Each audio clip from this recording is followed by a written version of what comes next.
is Garrett Williams. Is that officially? See ya, Huggy. I need a hug from you. Yeah. Garrett won't be back. He's.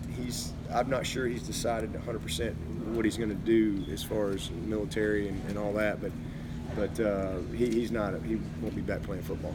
With T, did he get banged up something? He did. Okay? He's doing good. Yep, he's doing good. Coach, last year you had the luxury of 3 veteran running backs, and then you had Dixon as well. With losing Tavian, what does that mean to the depth of the running back position? Well, I mean, it's a big loss. I mean, he's 3's better than 2. It's kind of the way I see it. I don't think you can have too many great backs, and he was a great player for us. But you just got to look at it as a senior. I mean, he did graduate. He's going to graduate. So senior moving on, you got to replace those guys. And we're very fortunate that we've got young talent. Lynn J has got a chance to be.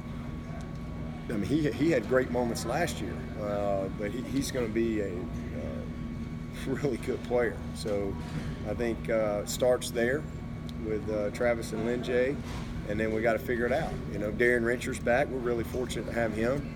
He'll be a junior and a young man we put on scholarship, and he's a very productive player for us. So he'll take advantage of his opportunity, and then you figure it out with Ches and Duke. So see where those guys are, and hopefully both of those guys, or one of them, can contribute like Lynn J did last year, can contribute like ETN did as a freshman, like Feaster did as a freshman. So this is no different than any other year.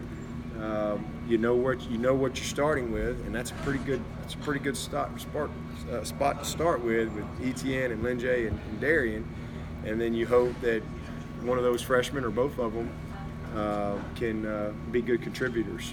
You feel like Lynn J has done a pretty good job in the weight room? Oh yeah. Oh man, he doesn't even, from where he was this time last year to now. I mean, it's just amazing. It really is amazing to see how these guys change and mature and develop. I mean, he's a different guy, and that will show.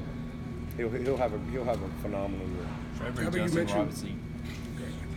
Trevor and Justin obviously had great freshman years. What do they need to do to kind of build off of that and take another step this year? Well, I think the biggest thing with Justin is just he needed to clean up some things technically. He needed to get a little stronger and get his body where he wanted to be, and he has. I mean, he was in a good spot last year, but I think endurance-wise, he hit a little wall. I think, and then he kind of pushed through it and finished well. He started strong, and like I said, it's just a lot. But I think his endurance, his mindset, and understanding of the whole year, I think that's the biggest thing with him. I mean, he's worked really hard. He was technically in a really good spot when he got here, but just applying the knowledge that he got from last year, and really, he made some great plays, but it's the things that you didn't see, where as a coach you're like, okay, he's a freshman. We've got to be beyond that. Things without the ball. And then from Trevor's standpoint, I think the number one thing was just physically taking another step, and he's done that. I mean, I don't know if you guys have seen him, but he looks great, man. He's really done a nice job with his body.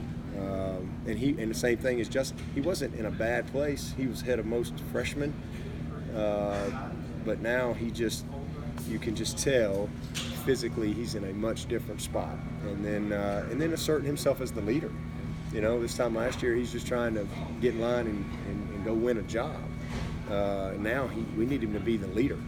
And so those are the first two things. And I would say the third thing is just from a pure football standpoint. I mean, there's lots of things that we went through the film, and critical from a very detailed standpoint, just some footwork things and some ball handling things that we can improve on. He did a great job taking care of the ball.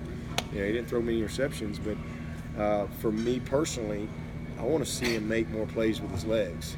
And I don't mean, breaking long runs. I just mean extending some plays. And you saw a little bit of that in the spring game, extending some plays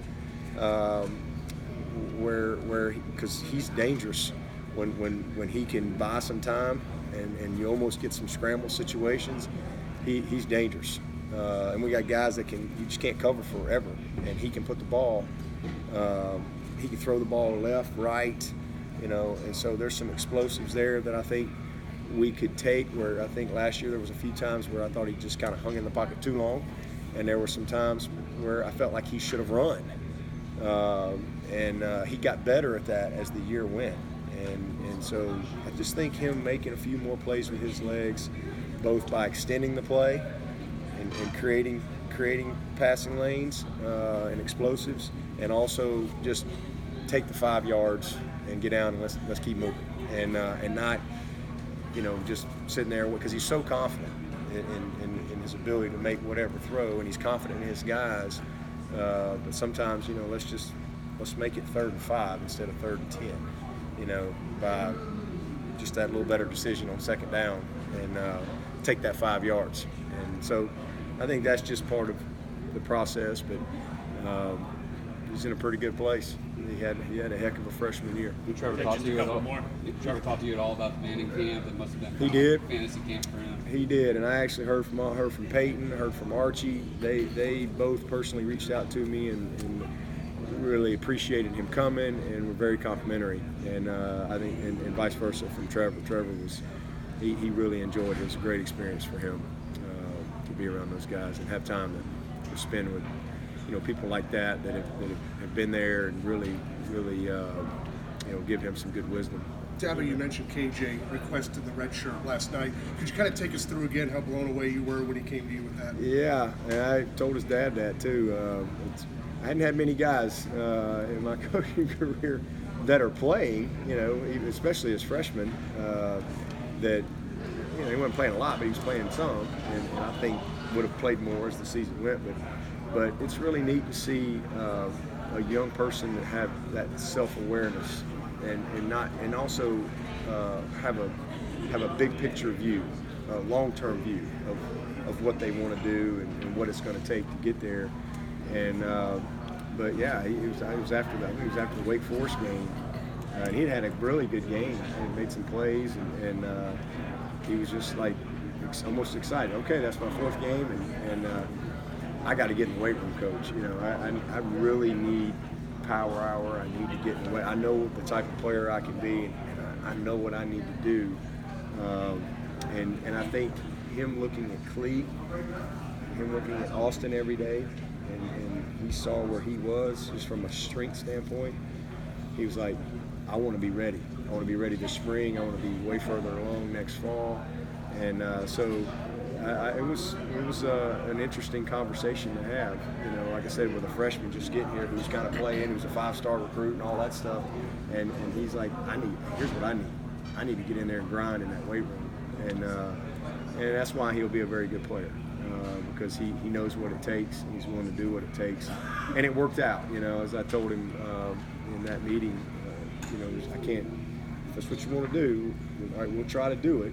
But you know, this just means barring no injuries. You know, if we have some injuries, you know, we're gonna have to get you back on the field. But if we don't have any injuries, then we'll hold you. And so it worked out great, and he got some good experience. That's what I love about that rule. Here's a guy that got some really good experience and kind of got a taste of it, but yet he was still able to redshirt and get in that weight room and get strong. And it totally caught you off guard, though? Yeah. Oh, yeah. Totally caught me off guard. Yeah, I didn't see that coming. That was totally came from him. You've mentioned. Have you ever had enough? Guys, we're going to wrap this up so we can get to Dan Radakovich. Coach, we appreciate your time. Thanks, everybody. All right.